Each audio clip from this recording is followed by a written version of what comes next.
With Christmas only a month and a day away, it's probably very, very timely to talk about buying pets at Christmas, or in particular dogs. They tend to be, well, it's that time of year, isn't it? You know what happens. People buy pets. People buy a dog for Christmas. Puppy, cute little puppy. A couple of months down the track, it's not cute anymore, or it's not as cute as you want it, and it has to be fostered out or sent to the pound, or who knows what happens to them. And to tie into that is another organisation called Australian Working Dog Rescue Incorporated. It was founded by Cairns-based Di Edwards and her husband Carey in January of this year to rescue dogs relegated to pounds down the east coast of Australia. Just wanted to find out a bit more about it and why it is different from the pounds that we already had. Di's on the line. How are you, Di? I'm very well, thanks, Kim, and yourself? I'm well, thanks. Di, why the need to set up Australian Working Dog Rescue? Well, where we come in is we actually take the dogs that are dumped in the pounds, take them out, get them fostered, and find them new homes. And why working dogs? My husband and I have a real love for cattle dogs and kelpies in particular, and we wanted to cover a slightly wider range, so we've included border collies and coolies as well. We just adore the temperament, the character traits and the personalities of the working dog breed. So you're specialising in working dogs as far as rescue is concerned. Is this true that this is also a problem in overseas? Absolutely, yes. We first started in rescue compelled by a forum that we run for cattle dogs. It's called AWDRI, and on there is a huge rescue-based forum for cattle dogs in the USA. Okay, so what is the problem? Is it simply a case of choosing the wrong dog in the first place, or what? Pretty much, yeah. People aren't prepared for the exercise needs, the mental stimulation required by these breeds, and they find them too difficult to handle, basically. I can't see how they're difficult to handle. Surely lots of working dogs cope okay while being kept in suburbia in Australia. There seem to be plenty of them out there. There are, and they can survive perfectly well as pets. We have two ourselves. But they do require regular exercise as well as mental stimulation, and they thrive on being with their family, basically. If you can do activities with them like agility, take them on outings with you, and even better if they've got a companion to keep them company through the day while you're at work. Yeah. Which is always hard. It's always hard for lots of dogs. I mean, I have a big fat Labrador that's getting bigger and fatter by the day because while I'm filling in doing this job, I'm not walking her like I used to. And she needs the exercise, not because she needs exercise, because she'd probably be happy to stay at home and just eat. But she needs it because she's getting fat. But I suppose I suppose we can throw the net wider and say all dogs need exercise, and I suppose most of them don't get enough of it. Absolutely. Yeah. And it also goes down to what you're feeding your dog as well. A lot of people overfeed their dogs without realising it, and that, again, contributes to their weight problems.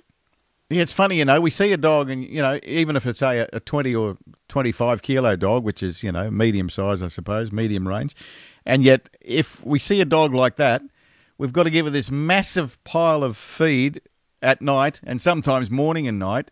And when you think about it, 20 kilos or thereabouts is probably about a quarter or a fifth of the weight of a human who wouldn't eat, half as much as what's put in front of the dog.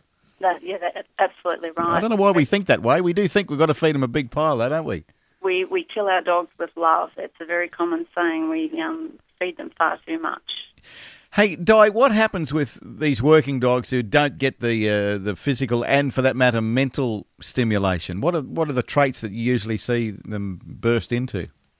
We see them getting bored and destructive. They tend to chew things. They dig holes. Basically, they find their own ways to stimulate their brains. So they will. We've heard of working dogs who are so bored they round up ants in the backyard. Oh no! Yeah, true. Oh wow! Oh, you also get them trying to escape and go looking for things to do.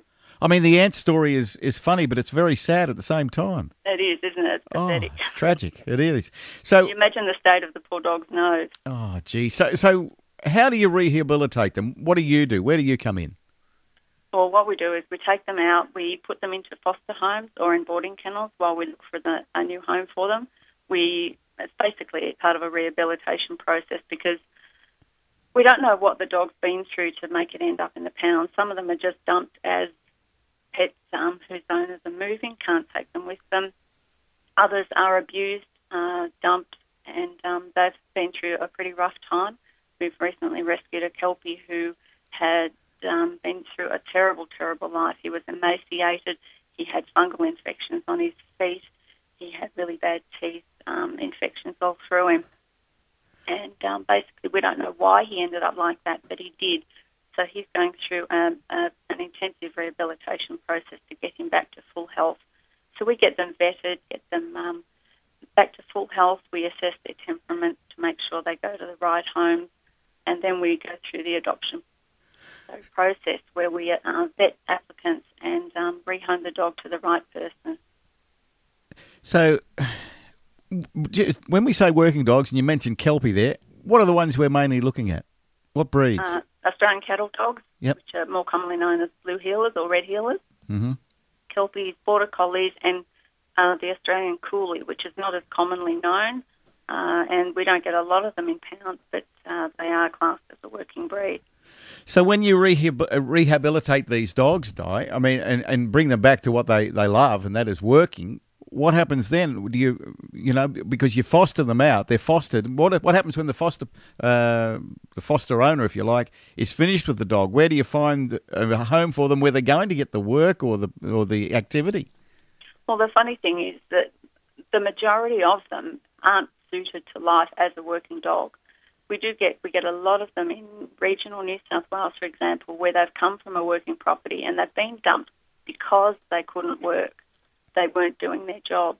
So they've ended up in the pound, and we find them homes as pets where they get the exercise that they need, but they're not required to round up sheep or cattle.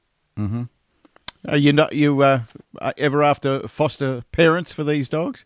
Oh, most definitely. Yeah, and is that throughout Queensland, or you're based in Cairns? So is the Australian Working Dog Rescue spreading throughout the state, or we are? Yes, mm-hmm. We're spreading.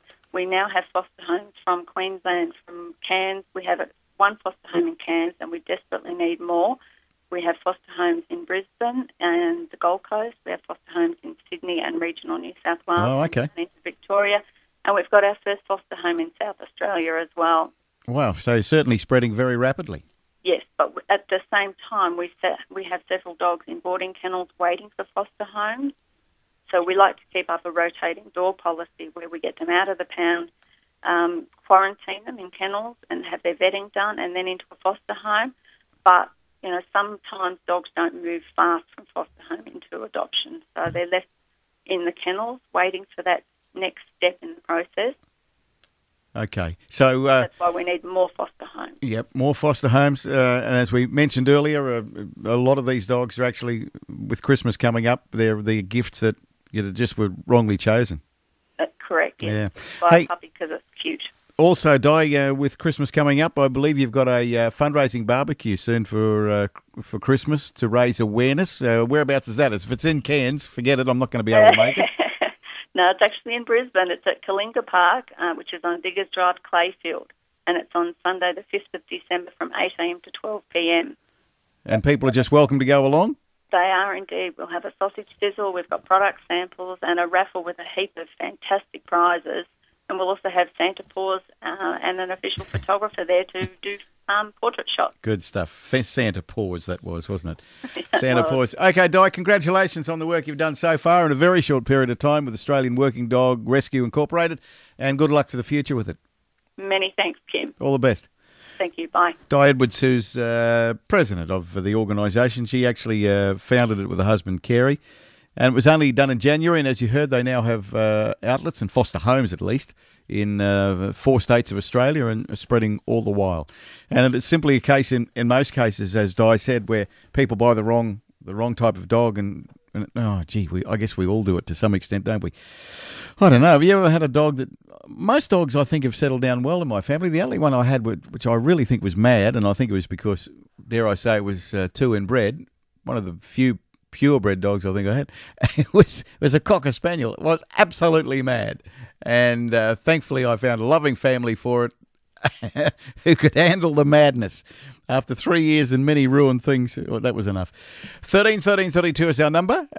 If you want to get Di's number, we'll have it for you here too if you want to become a foster parent for the Australian Work.